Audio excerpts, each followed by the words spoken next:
तो मैं समझता हूं इस देश के अंदर हमें आइडियल मानना चाहिए भगवान राम को, भगवान कृष्ण को, हनुमान को, शिव को, गौतम कणाद, जैमिनी, पाणिनि, पतंजलि को, भगवान बुद्ध को, महावीर को, और अपने पूर्वजों को आदर्श मान करके उन पूर्वजों की तरह हमें पुरुषार्थ करके ना वो प्रतिभान गढ़ करके देश के लिए योगदान देना चाहिए। और मैं उसको दे रहा हूं और ये कह रहा हूं कि मैं एक सन्यासी होकर के जिसको कुछ नहीं चाहिए वो इतना कर रहा हूं, तो भाई आपके तो बाल बच्चे भी, आने वाली पीढ़ियां भी है, आप कुछ करोगे तो आपके कुलवंश का गौरव बढ़ेगा, आपका यश बढ़ेगा।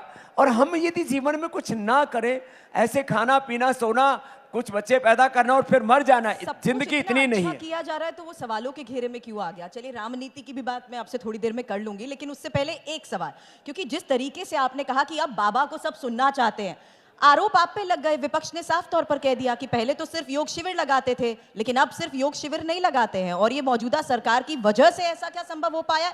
ऐसा सवाल उठ जाता है। अजय बताओ सुरभि जी, आप पत्रकार लोग बड़े खोजी होते हो, हमने कोई 1 रुपए का फायदा इस सत्ता से लिया हो?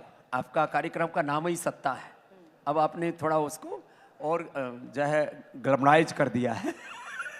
सत्ता से हमने 1 रुपए का फायदा नहीं लिया, न पद्मश्री, न पद्म भूषण, न पद्म विभूषण, न भारत रत्न। मैं क्योंकि मानता हूं जो भारत में पैदा हुआ हर एक देश की मिट्टी का यहां पर जो पैदा वो भारत रत्न है, जन्म से हम भारत रत्न है। हमने ना सत्ता से कोई सम्मान लिया, न सत्ता से कोई प्रोजेक्ट लिया, न सत्ता से कोई फेवर लिया। लेकिन मैं इतना तो ये तो मानता हूं कि ये सत्ता धर्म विरोधी नहीं है, ये सत्ता राष्ट्र विरोधी नहीं है, योग आयुर्वेद की विरोधी नहीं है।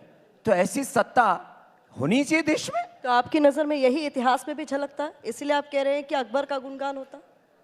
नहीं, मैं कहता हूं कि महान हमारे पूर्वजों के इतिहास को न पढ़ा करके 80% यहां पर मुगलों को, ब्रिटिशर्स को और जिन लोगों ने इस देश की सांस्कृतिक, वैचारिक, आर्थिक, राजनीतिक बहुत तरह से हानियां की, उसको उनको यहां पर बहुत ज्यादा महिमा मंडित किया गया, और अपने जो रियल हीरो थे इस देश के उनको बिसराया गया।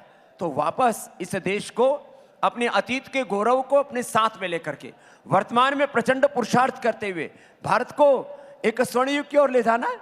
अब वो गवर्नमेंट जो है उसको विकसित भारत का नाम देती है, वो उनका एक राजनीतिक एक लक्ष्य हो सकता है, लेकिन हर भारतीय का ये लक्ष्य होना चाहिए। कोई मात्र कोई एक सत्ता देश को कहीं नहीं ले जा सकती।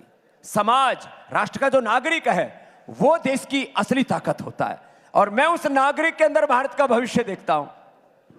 चलिए, सत्ता की सरगर्मी के बीच किस तरीके से विपक्ष को और नेताओं को योग करना चाहिए अपना स्ट्रेस कम करने के लिए, उस पर भी बात करूंगी। लेकिन उससे पहले राम मंदिर आप भी गए, कैसा लगा आपको? 550 साल बाद राम लौट आए हैं, अब राम राज्य कैसा लगा?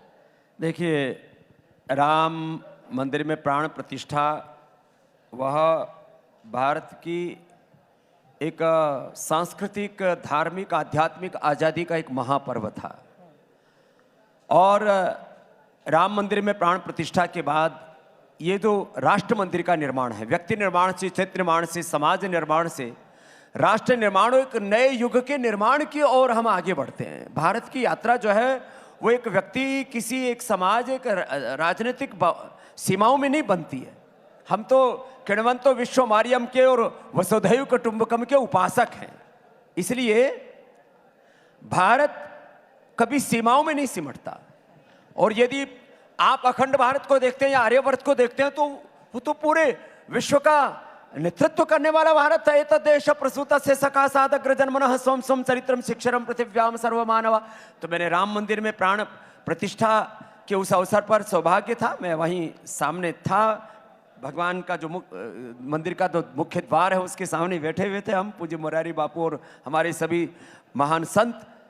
तो वह भारत का एक अविस्मरणीय, ऐतिहासिक और बहुत ही भावुकता भरा क्षण था। मैं ओंकार, निराकार, गायत्री का उपासक हूँ, तब भी जिस तरह से प्रथम विग्रह का दर्शन किया तो करीब आधे घंटे तक मेरी आंखों से अश्रुपात होता रहा। वो